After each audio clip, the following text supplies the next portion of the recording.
Join us for an exclusive behind-the-scenes look at the next installment of the most celebrated RTS franchise of all time. This is Command & Conquer: Beyond the Battle, Part 1. When our community installs the game, they start to play it, our veterans, the people who've been with CNC since '95, when they install the game and they start playing, all I really want from them is to go, holy crap, this is Command & Conquer. This feels like a Command & Conquer, a classic Command & Conquer game. It feels like Generals. So the core concepts in the original Command & Conquer RTS games were really about building a base, defending that base, and building an assault army that you could go attack the other base. First thing we said is we need to kind of wash the stain of CNC4 away. And to do that, you really have to get back to your roots, to get back to what it was that made your fans in the first place. Well, to me, the roots of Command & Conquer are always about base building that doesn't feel like a chore, harvesting that doesn't require your full attention, and a focus on fast action and lots of viable strategies in the actual combat. Going back to upgrades and abilities that matter, player powers that feel visceral, and then at the same time, super weapons, commando units are back, and then we're adding a couple new flavors in there like caster units that we haven't exposed yet to the public. Well, we're all big Generals fans here, obviously. Looking at the old Generals, there's so many great ideas, so many great mechanics that they built in, so we were lucky to be able to cherry pick the ones we like the best. Now choosing the general is a big part of the game, just as important as choosing the faction you wanted to play. Now, it's like having hundreds of factions, let alone just 3.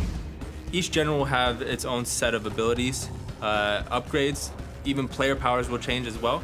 Also, units will be dynamically taken out and different ones will be put in based off of what that niche of the general is. The new generals that we're adding to the armies are really going to keep the gameplay fresh, right? It should make the game fun, enjoyable, and interesting for years to come.